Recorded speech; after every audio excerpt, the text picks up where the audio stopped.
A very good evening to all of you. So today we will continue with the Organon part. We have done till aphorism 110. Right now we are going through the aphorisms which are related to the provings. So in these aphorisms, Dr. Hahnemann basically gives some guidelines about how the provings are to be done regarding certain kind of medicines, that what is to be seen when we are proving with these kind of medicines, and how it is to be analyzed, how it is to be perceived, the proving. What is the purpose of the proving? So all these things we will discuss in these aphorisms. So we'll start with the aphorism 111. So aphorism 111, the agreement of my observations on the pure effects of medicines with these older ones. So like in the last aphorism 110, Dr. Hahnemann tells about certain records where some medicines were either given in large doses, or they were given accidentally, or they were taken accidentally, and they produced kind of symptoms, kind of effects on the health of the patient, on the health of the subject.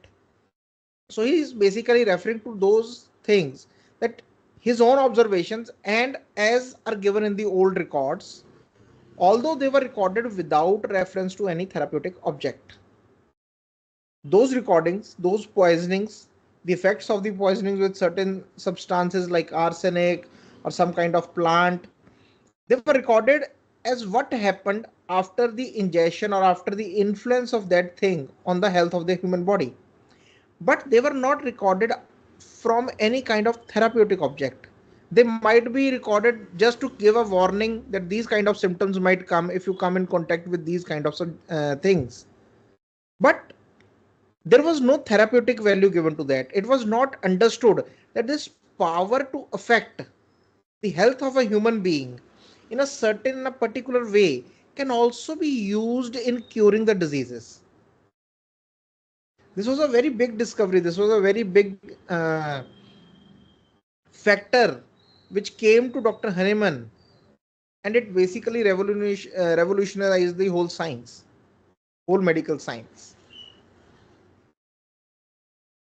Because whenever the anything was told about some tarantula venom or some snake venom or some arsenic or some any kind of poisoning substance or any kind of other substances which would affect the health of the human being, they were always in a way of warnings that don't use this thing or don't be careful of these things. They were not from the therapeutic point of view.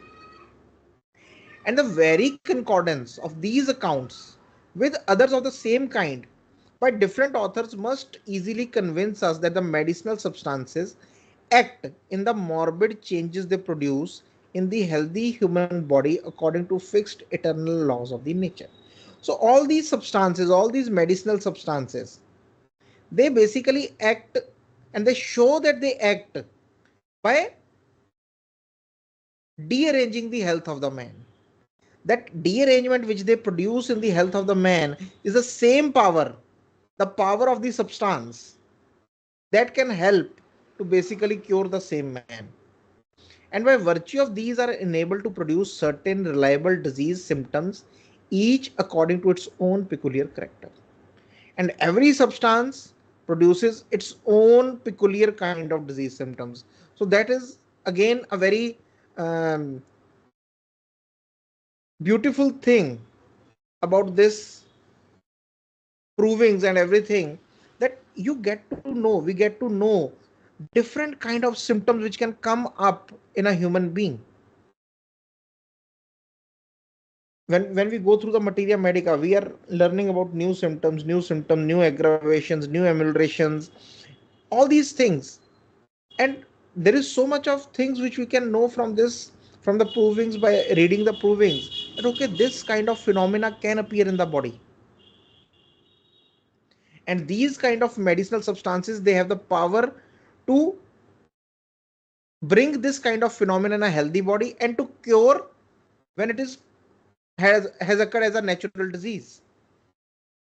So this was a beautiful correlation which come to Dr. Hahnemann, which came to him, and it basically led to the discovery of the homeopathy and the provings and everything.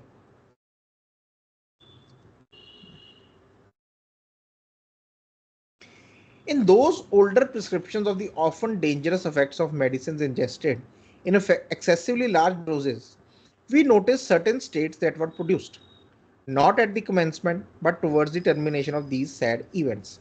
So, when some old prescriptions, which were some kind of medicines were given, like for example, sulfur was given, and it was given in large doses. So, at that time, he said that there were some symptoms which were not seen during the commencement. Means when the sulfur was started giving to a patient because of some kind of symptoms or disease which he was suffering from, at that time no new symptoms were seen. But when they would stop the sulfur, and after the sulfur's action is going to end, towards that time they will see some kind of symptoms which are coming up, which were of an exactly opposite nature to those that first appeared. And these symptoms are exactly opposite. We have talked about this also in the when we were discussing about the isopathy. These symptoms, the very reverse of the primary action or proper action of the medicines on the vital force, are the reaction of the vital force of the organism, its secondary action, of which, however, there is seldom or hardly ever the least trace from experiments with moderate dose on healthy bodies. So, Dr. Henneman in this aphorism is trying to say that when we are giving large doses of some medicines, because when you have to do a proving, you have to give a medicinal substance. So now the question is how much? What should be the dose? What should be the quantity of the medicinal substance? So he's saying that whenever as a medicinal, as a medicine, these medicinal things are given in large doses, there will be an equally opposite secondary action from the vital force, as we have discussed when we took the case of opium, that when the opium was given for sleeplessness, okay, it would produce sleep, but in the secondary action it would produce more stronger sleeplessness. So he's trying to say that this kind of reaction from the vital force is seen when the dose is very large. But when we are doing the experiments, like on a healthy human being, we are giving the medicine in healthy bodies in moderate doses or small doses. With moderate doses, very seldom these kind of symptoms or this kind of reaction comes. And if the dose is very small, then this secondary action is not present there. The primary action will come. The medicine will produce its action on the body. But the secondary reaction, because the dose is very small, the secondary reaction, the opposite reaction will not come. So basically, what he's trying to say is that we will not be confused what symptoms are produced by the medicine and what is produced by the vital force if we are going for the small doses in our experiments. Because in large doses, some kind of phenomena is produced by the medicine, and in secondary actions, the opposite phenomena is basically produced by the vital force. So there might get some confusion that which is the medicinal action. So he's trying to say that when we go with the small doses, this confusion will not be there, because whatever the phenomena will come up, it will be of the medicinal action. So in the homeopathic curative operation, the living organism reacts from these only so much as is requisite to raise the health again to the normal healthy state. So if the dose is low, only that much of stimulus is given from where the vital force can react back to a normal healthy state, not go to the exactly opposite state. So this is basically his way of telling that we should use small doses even in the provings. He will come to the dosage in the later chapter, aphorisms of the organon. He will come to the amount of dose which is to be given in a diseased state. Right now, even in the proving, Dr. Hahnemann has always advocated to give small doses. Don't give very large doses. Don't even give moderate doses, but go with the small doses. Even one of the aphorisms, it will come in the around 260, 267, around those part. where he says that the homeopathic medicine or the dose cannot be made that small that it cannot produce any reaction. So even if you are diluting it, even if you're thinking of giving it in a smallest of the um, dose, smallest of the part, even then it will rouse some kind of activity. It will rouse, it will stimulate the vital force the way it is supposed to stimulate. So aphorism 113, the only exceptions to this are the narcotics medicines. Okay? So now to this thing that if you give a small dose, it will only produce a primary action, but the opposite action will not come. This is the common rule. Like I told you that this will be the common rule, and then there are sub rules, examples or some things which he will always tell that there is an exception to this thing, that when we are trying to prove with the narcotic medicines, like we are trying to prove opium or cannabis indica or hyoscyamus or belladonna or stramonium, these kind of narcotics, when we are using to see what kind of changes in the health they produce, as they in their primary action take away sometimes the sensibility and sensation, sometimes the irritability, because these medicines they produce the symptoms, yes, but they also take away some part of the sensibility always. So many times in the primary action it is not very clear that what the patient is feeling. For example, okay, someone has taken opium, he is feeling some kind of dullness in the primary action. So there is an action of the sensibility. We can note down that okay, dullness is one of the symptoms of opium. But with that dullness, the patient also becomes unable or sometimes loses his kind of sharpness to observe what other symptoms he is having. And sensation, sometimes the irritability, it frequently happens that in their secondary action, even from moderate experimental doses on healthy bodies, an increased sensibility is observed. So when the secondary action comes, the sensibility or the irritability, it increases. So in these kind of medicines, it is all most of the time seen that there is a secondary action even with the smallest of the doses or even with the moderate of the doses.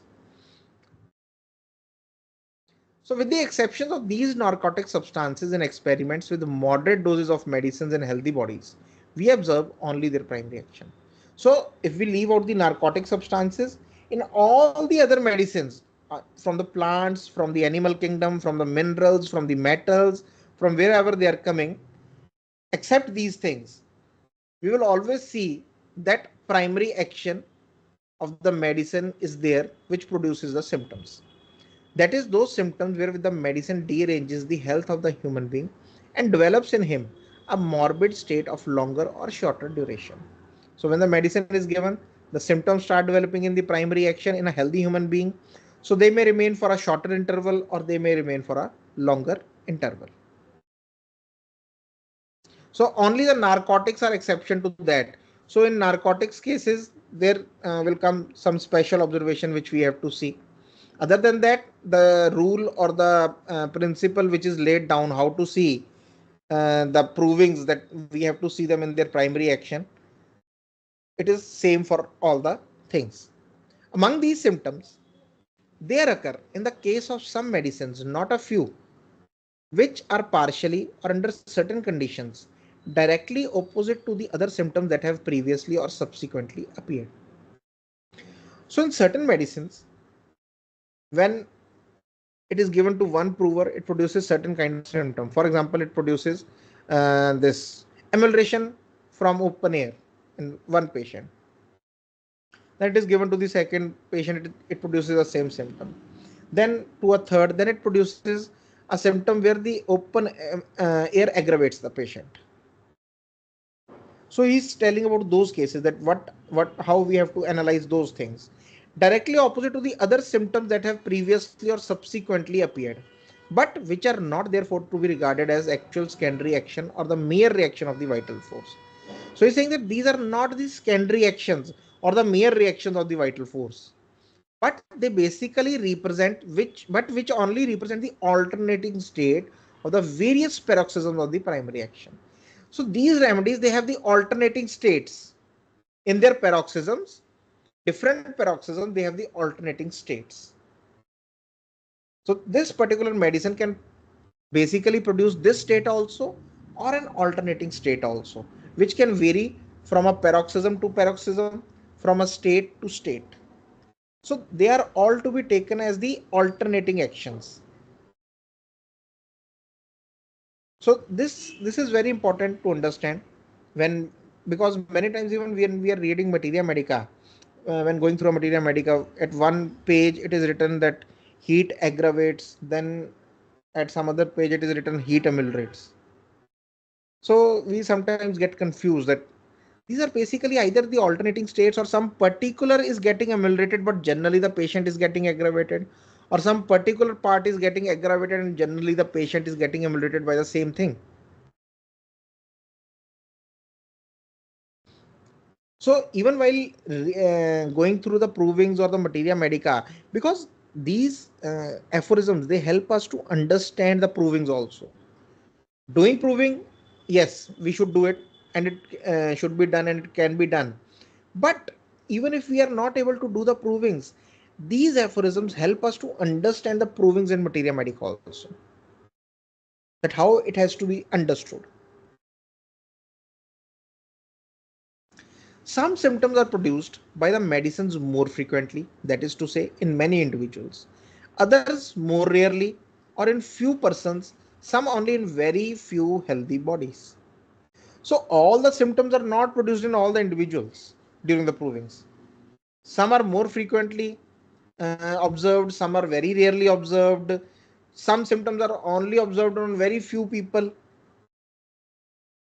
To the later category belong the so-called idiosyncrasies. Idiosyncrasy is basically a person with good or strong susceptibility towards the things. See, susceptibility, although we have talked about it, but I will just add some points to it. What is susceptibility? Because a few days back we had a discussion in my clinic regarding the susceptibility. So we were talking about, I was asking that whether a person should be having this susceptibility or not, whether he should be free of susceptibility or he should have susceptibility. So for that we have to understand what is susceptibility. Susceptibility, you can understand it that it is basically an innate power of an organism to get affected. An innate power of an organism to get affected. That is susceptibility.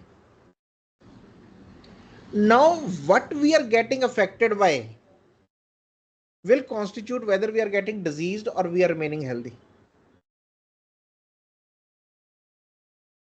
So for example, you go to a very beautiful place, you see the sunrise, you see the mountains, you see the forest, you listen to the birds chirping, you know, there is a river flowing, there is a waterfall there, you listen to the sound. So you're getting affected by that thing, but in a more good way, in a more positive way, in a more healthy way. So if you do not have the susceptibility at all, even getting affected from these things, it will not be possible. If you see a child, he's smiling, he's laughing, he's playing, and you are affected by that thing, in a positive way, it inspires you, it creates happiness in you. That is because of the susceptibility, because of the power to get affected. So then there are few individuals who have this power very strong in them, the power to get affected by good things, by bad things. They both can happen depending upon the state of health. But these people, they have more susceptibility, strong susceptibilities, the idiosyncrasies, by which are meant peculiar corporeal constitutions which, although otherwise healthy, possess a disposition to be brought into a more or less morbid state by certain things which seem to produce no impression and no change in many other individuals. So these people, the idiosyncratic people, they have been very helpful for homeopathic provings. Because of their strong susceptibilities, they could bring out even those symptoms which were not brought in the other provers because of their not so strong susceptibilities. Even those substances which are not producing a good large area of symptoms on the other individuals, these individuals, they show much better area of symptoms, much better variability or variety of symptom from the same substances. But this inability to make an impression on everyone is only apparent. So this inability of some medicinal substance to make impression or to produce symptoms on everyone, it is because of the two things. For as two things are required for the production of these as well as all other morbid alterations. So there are basically two things required for these symptoms to be produced. And they are the inherent power of the influencing substance, how strong is the medicinal substance, the influencing substance, and the capability of the vital force that animates the organism to be influenced by it, that is susceptibility. So if inherent power of influencing substance is small, it is not very powerful substance, okay, it is a mild substance, then it will not produce the symptoms in everyone. For example, let's take an example of onion. When you eat the onion, if it is not of a very strong character, the smell, the odor is not, then the lacrimation or the pungentness or the bitterness does not affect us in a very this way. Okay. But if it is very strong, it has a very strong smell, it is a very pungent smell, even peeling it, that can make us cry. The eyes may swell up, the lacrimation may start, the coryza may start. So even it depends upon the inherent power of the influencing substance, that how strong is the power of the substance which is influencing the body, and then the susceptibility of the organism also. So if they both are strong, then a strong array of symptoms can be produced by the provers. The obvious dearrangements of health and the so-called idiosyncrasies cannot be laid to the account of these peculiar constitutions alone, but they must also be ascribed to these things that produce them, in which must lie the power of making the same impressions on all human bodies. So we cannot say because the patient was more susceptible, that is why the substance acted. No, the substance also had the power. So if it has the power to act on this person, then it can produce the same impression on all human bodies. Yet in such a manner that by a small number of healthy constitutions have a tendency to allow themselves to be brought into such an obvious morbid condition by them, that these agents do actually make this impression on every healthy body. So Dr. Haliman is trying to clear this thing, that if your prover is an idiosyncratic prover, then don't take it in a way that this substance has not given good symptoms on the two or three other provers or 10 other provers as strongly as it has given on this patient. So it may be because of the sensitivity of the patient, susceptibility of the patient. So he's saying that, okay, the susceptibility is there, the strong susceptibility of the patient is there, but even with a strong susceptibility, the medicinal agent can only act if it has the power. Only because of the susceptibility will not affect the patient. The power has to be there also. So if it has the power of producing these kind of symptom or affecting the health of the person, this prover, then it means basically it has the power that when given a homeopathic way to a sick patient, it can also cure the same symptoms which it has produced. So the power is there because two things are required for this to happen: the power of the medicinal agent and the susceptibility of the prover. So these agents do actually make this impression on every healthy body, is shown by this, that when employed as remedies, okay, when we are giving them as remedies, as medicines to the patient, to the sick person, they render effectual homeopathic service to all sick persons for morbid symptoms similar to those they seem to be only capable of producing in so-called idiosyncratic individuals. So he's saying that when these medicines are given to the sick persons, there it is seen that these medicines they cure the sick patients which produce these symptoms which only the idiosyncratic individuals are capable of producing.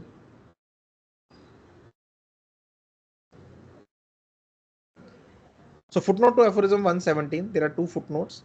Some few persons are apt to faint from the smell of roses. For example, this is a basically in relation to the idiosyncrasy that there are some persons, even the smell of rose, when they whiff it, when they sniff it, they just go into fainting. Usually the smell of rose does not affect everyone. It is a good odor, we like that odor, we like that smell, but with some patients you will find that they go into the state of fainting. So that means that rose or the smell of rose or the rose has something in it that can produce fainting, although it does not produce fainting commonly in the people, but in few people it can cause fainting because it has that power. And to fall into many other morbid and sometimes dangerous states from partaking of mussels, crabs, or the rose of barbel, or from touching the leaves of some kind of sumac. So these patients or these kind of individuals, not patient, but these kind of individuals, they, because of their susceptibility of getting affected, they can get into these kind of dangerous states from taking some mussels or crabs or touching the leaves of some kind of plants. So all those plants or the leaves, they do not affect the other people. But because of the power of the rose or the plants plus the strong susceptibility of the person, they affect him. So from there, we can understand this second aphorism. Thus the Princess Maria restored her brother, the Emperor Alexius, who suffered from faintings by sprinkling him with rose water. So the Emperor Alexius, he was suffering from faintings and he was cured by rose water. So that means rose have the power to produce the fainting, and by that power it can also cure the fainting in certain individuals. In the presence of his aunt Eudoxia, and Horsius saw great benefit from rose vinegar in cases of syncope. Again, the faintings. Another author, another this physician, he saw that the rose vinegar gives very good results in the cases of syncope. So this is what we have to understand, that even if some substances, we might think that rose is basically a non-medicinal substance, but rose water is used in many kind, it has a very beneficial effect, and it has been used from ages. The people has known the effect of rose water from ages.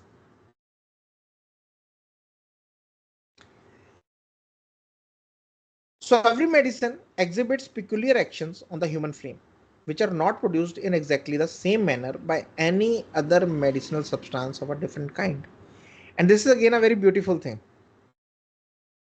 And anything which has a medicinal property in it, it produces its peculiar actions, individual symptoms in the human frame. And those or the set of those symptoms are not seen in the other remedies. So this is what the study of materia medica is all about.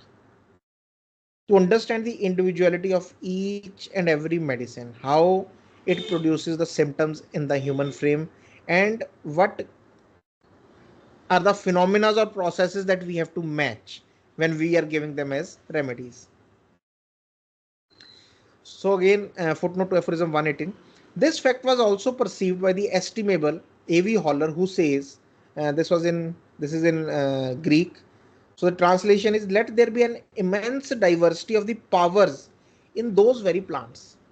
So he was basically a person who was working on the plants, and he said that there is an immense diversity in the powers of these plants, not in the biology or not in the structure or this thing, but the powers of these plants, the powers which they have, whose external features we have long known.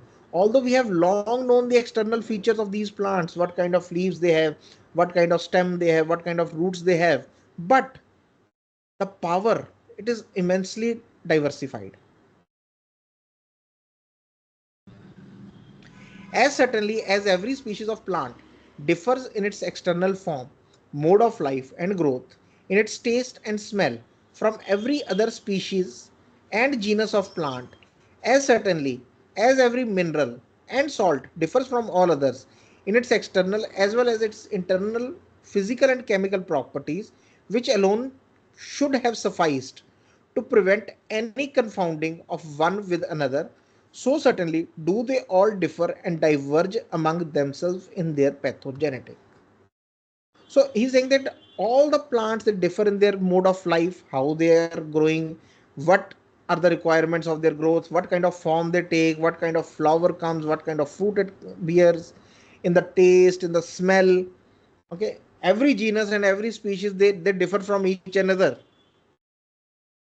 And similarly with the minerals and the salts, the metals, they basically differ in their external and internal physical and chemical properties.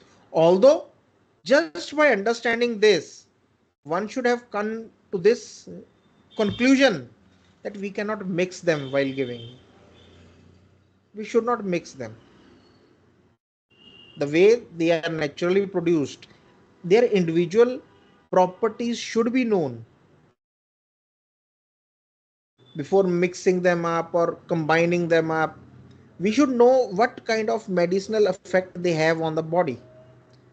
So he's saying that in the same way, they also differ and diverge in their pathogenesis, the power of producing diseases or the power of affecting him health of the individual.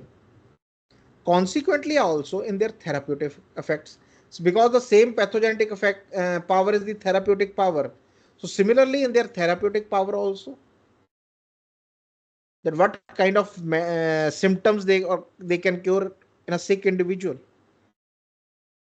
Each of these substances produces alterations in the health of human beings in a peculiar, different yet determinate way, so as to preclude the possibility of confounding one with the another. So he's saying that there is no confusion should be in the understanding with a reasonable mind. The person who has a reasoning mind, he can very easily understand that every plant, every mineral, every salt is basically a different this thing, and they are producing different kind of symptoms. They have the power to cure different kind of symptoms. They all are individual in their selves. So there should not be any confounding. There should be any confusion with one and the another. This is basically law of individuality. Law of individuality does not only work while we are taking the case, while we are trying to understand the patient. The law of individuality is in the nature. Everything is different. Every day is different. Every second is different. Every thing around you is different every day. They are not same. So until and unless we understand this law of the nature, it will be very difficult to differentiate or to understand the peculiarities, because without differentiating we cannot understand the characteristic, we cannot understand the peculiarity of anything. Everyone's understanding is different, everyone's growth is different, everyone's individuality or the way they have learned is different, and we have to understand this thing. We have to understand the development of the individual human being and the development of the remedies, how they develop when they were proved individually, what kind of peculiar characteristics symptoms they produced, and yet in determinate manner. Determinate manner means it is determined that this kind of things will come with this particular mineral, with this particular plant, with this particular kind of medicinal substance. They are in a very determinate matter. So first footnote to the aphorism 119. Anyone who has thorough knowledge of and can appreciate the remarkable difference of effects on the health of man of every single substance from those of every other will readily perceive that among them there can be, in a medical point of view, no equivalent remedies whatsoever, no surrogates. So, if one kind of medicine is needed in a patient, we cannot use some kind. There are no surrogates. There is that okay. If I don't have this or it is not available, or this, we can use some medicine instead of this. Only those who do not know the pure positive effects of the different medicines can be so foolish as to try to persuade us that one can serve in the stead of the other. So only the people who don't know the pure effects, the symptoms which these kind of medicines produce, then they can see that okay, if this salt is not working, then give this salt, or if this salt is not available, then give this salt, and can in the same disease prove just as serviceable as the other, or the same thing which belongs to certain set of symptoms, it can be serviceable or it can affect the other set of symptoms. He's saying that this cannot happen. Every disease has its own individuality, every medicine has its own individuality. So we have to understand that those individualities. Thus do ignorant children confound the most essentially different things because they scarcely know their external appearances. He said that it is just like the children who is confused, what is what, because they don't understand or they don't know the external appearances, far less their real value, their true importance, and their very dissimilar inherent properties. That all these things, all these medicines, they have dissimilar inherent properties which make them unique. Even cannabis indica and cannabis sativa, very closely uh, in their genus, they are very close plants, but they produce different kind of symptoms. Their sphere of actions are completely different.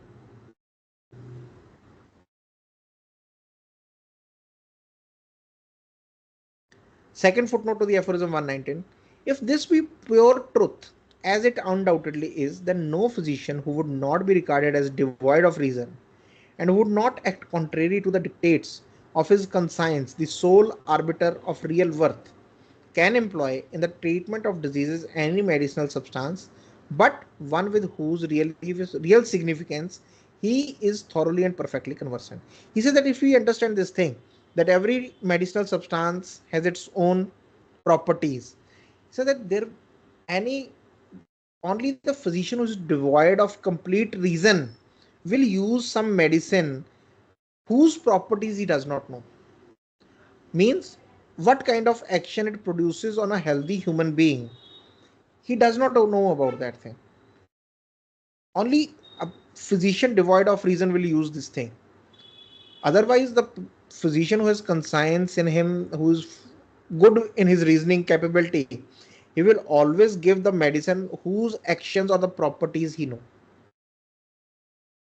That is, whose positive action on the health of healthy individual he has so accurately tested that he knows for certain that it is capable of producing a very similar morbid state, more similar than any other medicine with which he is perfectly acquainted, to that presented by the case of disease he intends to cure by means of it. So he said that he will only use those medicines with the morbid phenomena of which medicine he is basically acquainted with, which he knows. And when the case is presented before him, and he sees that all the phenomena, all the symptoms, or more the most characteristic symptoms are basically belonging to that medicine, then he will give that medicine.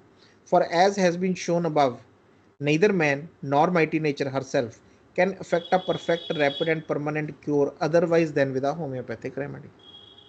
So he's saying that we have done and discussed with this thing that neither man nor the nature herself can affect a permanent rapid cure if the remedy is not given in a homeopathic way. Henceforth, no true physician can abstain from making such experiment in order to obtain this most necessary and only knowledge of the medicines that are essential to cure. This knowledge which has hitherto been neglected by the physicians in all ages. So see what he the true physician can abstain from making such experiment. If a physician is truthful, if a physician is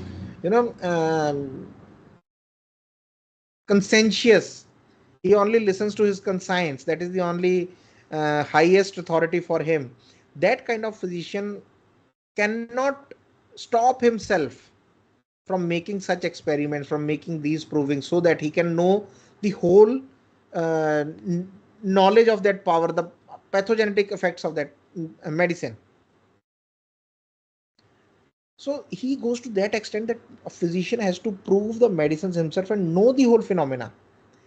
And then there are few physicians who don't even encourage the study of materia medica. They just give some small things, keynotes, or this thing, and tell that okay, this is what you need to know.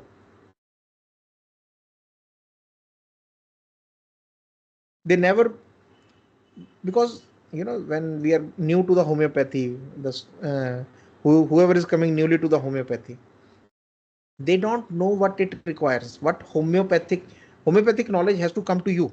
You cannot come to the homeopathic knowledge. That is a fact. Homeopathy has to come to you. So we are just told that this okay, this materia medica is homeopathy, this repertory is homeopathy. You have to match the symptoms and give the no. There's a different thing which has to be produced in an individual so that the homeopathy has to can come to him. There is a soil which has to be prepared. There is a topology which has to be ingrained or made inside an individual so that the homeopathy can come to him. And when it starts coming, then there is no way that that it comes wholly. It does not come in parts. It does not come partially, or it does not come in small things. Then it comes wholly to you.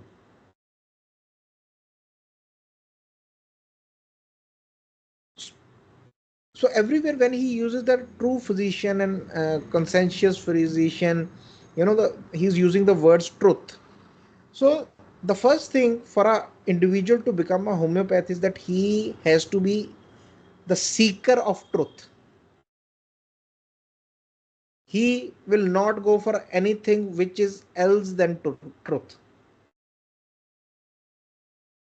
So the way to understand the medicines, okay, like I have told that okay, if we cannot go for the proving, at least to do the proving, at least we can study the provings in the detailed manner how they have been given. Because this culture in homeopathy of going directly to the rubrics is what basically uh, is harming. Rubrics, okay, they are very good. We need to go there. But after we have understood the provings or the materia medica, then we have to go to the rubrics so that we can see how the medicines are given in our repertory. So this understanding of how the phenomena is happening, because in repertory there are, in the rubrics there are the parts of phenomena, not the phenomena itself. It is not given there. Only some parts of phenomena are given.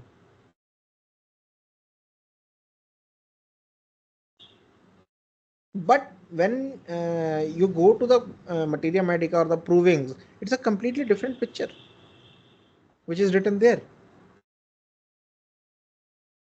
So in order to obtain this most necessary and only knowledge of the medicines that are essential to cure, this knowledge, which has hitherto been neglected by the physicians in all ages, in all former ages, posterity will scarcely believe it. Physicians have hitherto contented themselves with blindly prescribing for diseases medicines whose value was unknown and which had never been tested relative to their highly important very various pure dynamic action on the health of the man. So he was saying that in the past, the medicines have always been given blindly without even knowing what kind of action they will produce in a healthy human being.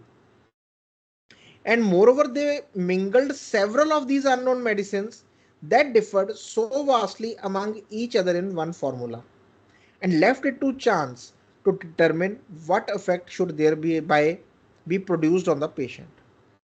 What kind of effect they will produce, it was left to the chance, that we will see what happens, like that. That is the way the medicine was practiced at that time. This is just as if a madman should force his way into a workshop of an artisan, seize upon handfuls of very different tools, with the uses of all of which he is quite unacquainted, in order as he imagines to work at the object of art he sees around him. He's saying that he's just relating it to some, that it was a madness, that you have a very beautiful thing, the medical science, which needs good artists, and then there is this madness which is going on, where the person is not knowing about the tools, not knowing about the medicines, not knowing, and he's going on with a fancy, with an imagination that he can cure the patient. I need hardly remark that these would be destroyed, I may say utterly ruined, by his senseless operation. That this is a senseless operation, and they will destroy the patient, they will ruin the patient's health more further.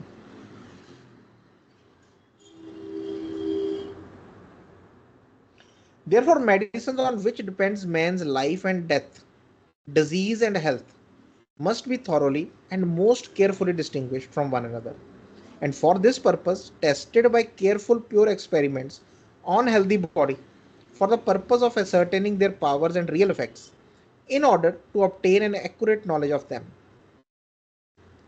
and to enable us to avoid any mistake in their employment in diseases. For it is only by the correct selection of them that the greatest of all earthly blessings, the health of the body and of the mind, can rapidly and permanently restore.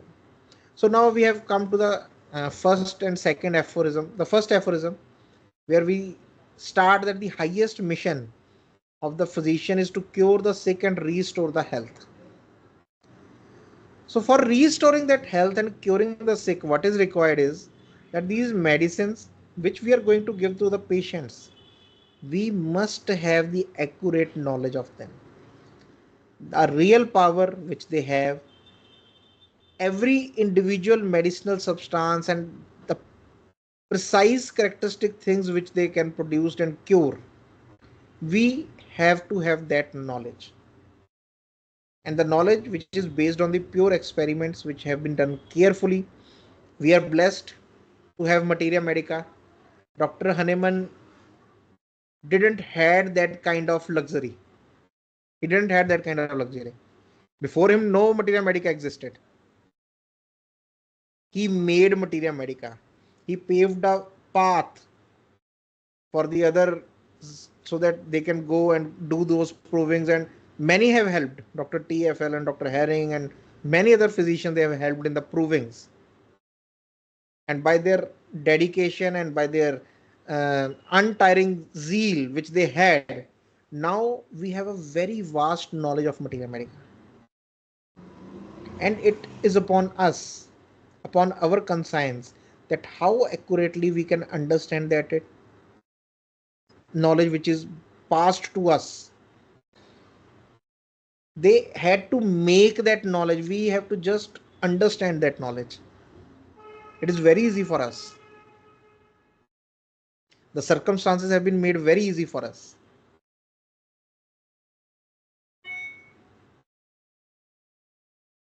So now it comes up to us, that can we show the same kind of zeal, or can we, go into the same, these gaining of the knowledge, with the same kind of mentality, the mentality to seek the truth, what is right.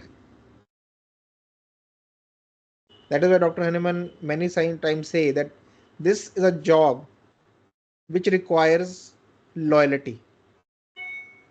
You know, that a person, the physician, has to be loyal towards his patient, towards his job, that I am a seeker of truth and I will not depend upon whatever is false. I will not. Aphorism 6, that an unprejudiced observer, well aware of the futility of these speculations, he will not speculate. When we stop speculating, we start becoming an unprejudiced observer. We start becoming a very good observer. The only thing is that we have to be aware that my speculation may take me to something which is not true. So the theories which are based on speculations, which do not confirm with the organon, whether they are widely accepted, whether they are not widely accepted, they all has to be thrown out from a homeopathic physician's mind. Organon is like a glass, the glasses through which we can clearly see what is useful and what is not useful, what is true and what is false, what we have to do and what we don't have to do.